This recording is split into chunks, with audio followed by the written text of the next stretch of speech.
Beacon City 1, East Fife 0. Dumbarton 2, Stenhousemuir 0.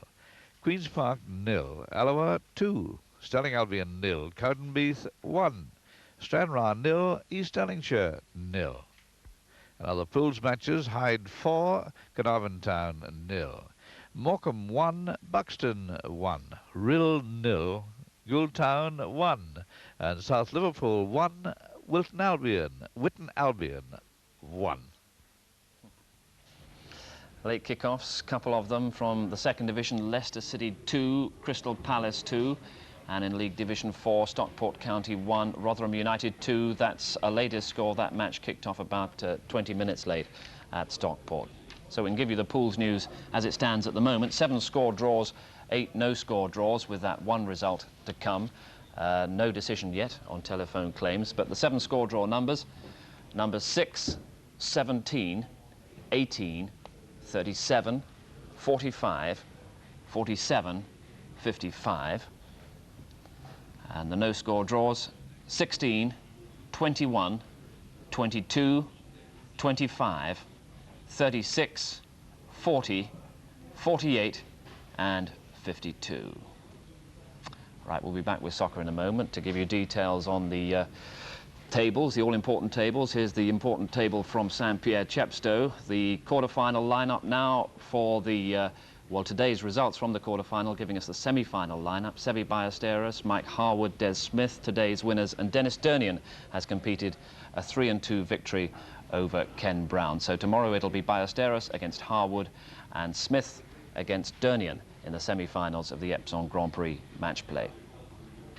Well, Welsh rugby may be at a low ebb internationally, but at club level it was the sport's big day today. The Schweppes Cup final at Cardiff Arms Park. The holders Llanelli against Neath. Here's some of the important action now. Neath in the dark strip, leading 3-0. Bridges, the control from Mark Jones, the number 8. There's the chip. And Paul Williams giving chase. I just wonder whether Bateman might have been offside that time, but Neath are going. There's the first try. Mark Jones, the try scorer. Mark Jones scores his 25th try of the season, and a vital one.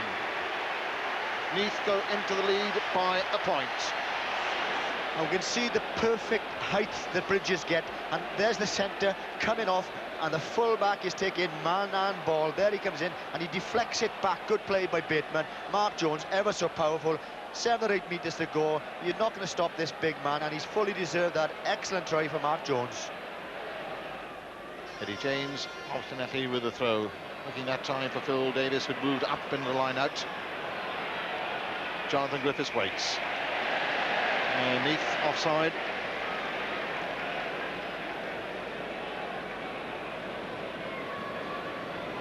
And Phil Davis, the athletic captain, deciding to ask Colin Stevens to have a go once again. This distance, some 35 metres, all the way towards those packed terraces, enjoying the warmth of the May sunshine. Stevens with the following wind. Must be pretty warm down there. A bit of bad sportsmanship around the ground with the whistles. Stevens starts his run. That's the kick. Well, he may get there.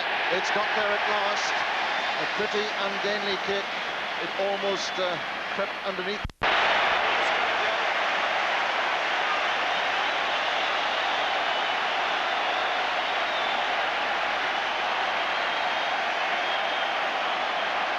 Just look at this scrum ball here. Phil Davis looking for moves. Just watch the part played by Ian Evans. There's the dummy run, and Evans comes on from the wing. Inside to Phil Davis, it's scrappy ball, and it's out. Now watch the good work by Carwyn Davis. I think he deserves a great deal of credit. He cuts inside, seeing the covers there, but he stays on his feet, making the ball available. That's good play by the winger. And it's all now about good handling and good running. And there's a gap boom in there, and a lovely long pass to Nigel Davis puts Ian Evans into space, and he's a flyer. The Neath coverers can't get near him. Marvellous try for Evans.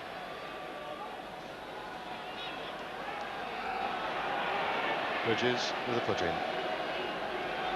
The controlled heel, that's the box kick. And there's Bowling, he's having difficulty. And the ball is loose for anybody. Is it Paul Williams that tries to score? It is as simple as that.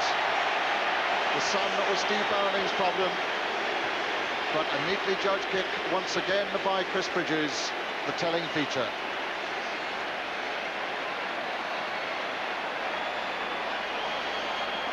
And what a brilliant kick by Chris Bridges, right into the sun, giving Bowling all kinds of nightmares. But where was little Netty covered? Only one man back there, but fair play. Paul Williams had followed up, he deserved that. And it finished, Neath 14, Llanelli 13. You'll be able to see further highlights of that in Sunday Grandstand tomorrow afternoon. Rugby Union on BBC 2 at the final of the Middlesex Sevens, which will be 6:20 BBC 2. Semi-finals, by the way, Bristol, Roslyn Park, London Scottish and Harlequins. Further news on the pools, and with those 7 score draws and 8 no-score draws on the coupons, the pools companies are now asking for claims for 23 points or better. We've already given you the numbers, so check them carefully. 23 points or better, and the forecast is very good. Now, important issues in the Football League. Top of the First Division, Arsenal now 8 points clear of Liverpool at the top and justifying their position as favourites to win the championship. Liverpool, they have 2 matches in hand, but Arsenal have the points in the bag. At the bottom, West Ham moved out of last place, and their win over Luton still keeps them in with an outside chance of avoiding relegation. They have matches in hand over all their rivals. They're all away from home, though. Luton dropped back into trouble, and with only 1 game left, look worse off than Sheffield Wednesday, who are currently in the 3rd relegation position. Charlton move up 3 after their win over Wimbledon. In Division 2, the 2nd promotion place behind champions Chelsea is still not certain. Manchester City need 1 point from their last match to make sure, but if they lose, Palace can still overtake them. But at the moment, it looks like Palace, Watford, Blackburn and Swindon contesting the playoffs.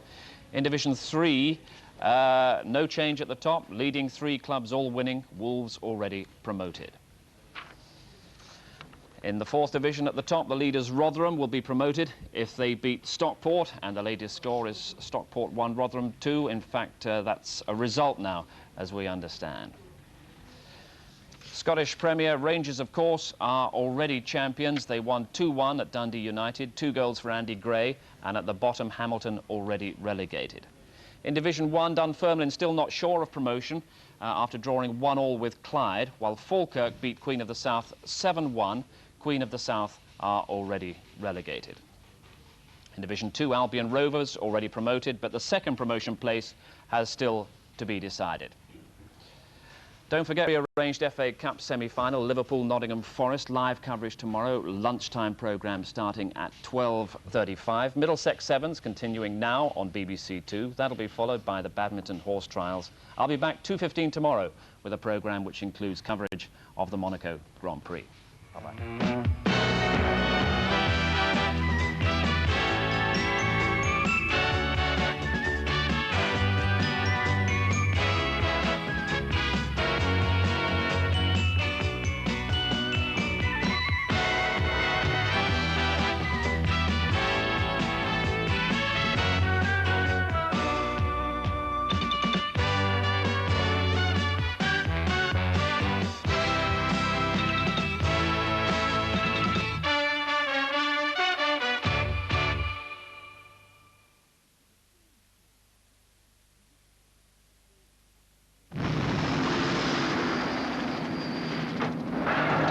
He's a strange kid. His past is a mystery.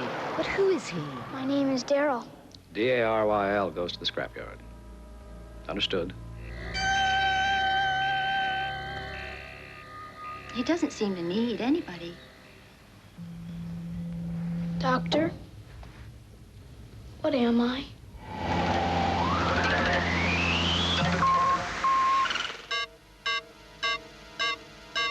Daryl, tonight 6:20, BBC 1. In 15 minutes, Rolf Harris draws our attention to more colourful characters in cartoon time. That's after the news on BBC 1 with Moira Stewart.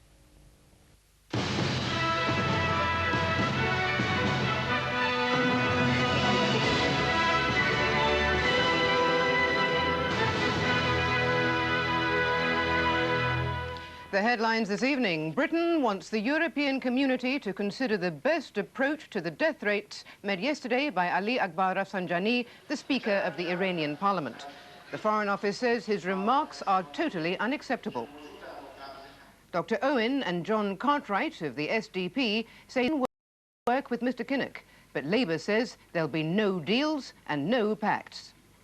And the Nicaraguan President, Daniel Ortega, arrives in Scotland on the latest stage of his European tour. Good evening. The Foreign Office has said Britain is to ask the other European community countries to join together in responses to the Iranian threat to kill Westerners.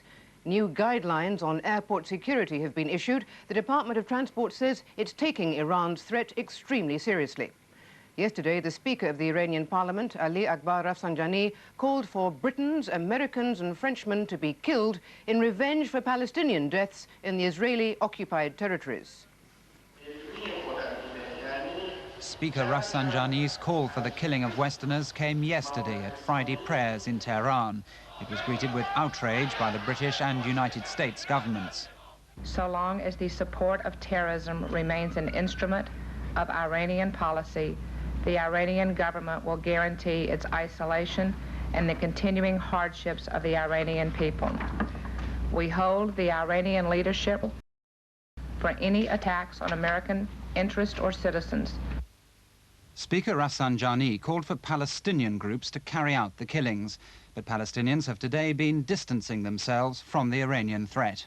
I don't think I can think of any Palestinian group doing it. What will be taking place would be organizing 2 or 3 boys or men and giving them a name, any name, you know, like the revolutionary Palestinian thing, you know. But it's not a Palestinian, it's not really a well-organized organization. The first practical effects of the incitement to murder were felt today at airports around Britain. Security has been stepped up following a telex issued last night by the Department of Transport, warning airport authorities to be on their guard. It means extra queuing for passengers, but there are no reports of any major delays. 2 Palestinians have been killed and at least 100 others wounded in clashes with Israeli troops in the Gaza Strip. The trouble started when army helicopters dropped tear gas on crowds chanting nationalist slogans in a refugee camp. The protesters responded by attacking nearby troops, which provoked similar clashes elsewhere. It was one of the worst days of violence since the Palestinian uprising began 18 months ago. Here, the Labour Party has rejected suggestions from the SDP that the 2 parties could work together as a coalition government. Labour says there will be no pacts and no deals with the SDP. Members of Labour's National Executive have been sent documents detailing aspects of the planned review of policy, and they'll discuss the plans at a meeting on Monday. Labour's decisive win in the Vale of Glamorgan has strengthened Mr Kinnock's hand against the left in the crucial run-up to next week's publication of the party's policy review. Mr Kinnock's comment that the victory had given clear marching orders to the whole Labour Party was a clear reference to his view that the party's strategy is winning back centre-ground voters. The SDP thinks the shift is so fundamental that one of its MPs, John Cartwright, raised the possibility of rejoining Labour if the shift to the centre ground continued. That overture was rejected today by Mr Kinnock's office, who ruled out any pacts or deals. The policy review document sets out the circumstances in which Britain would retain nuclear weapons if disarmament talks failed, and the left's likely to oppose that retreat from unilateralism.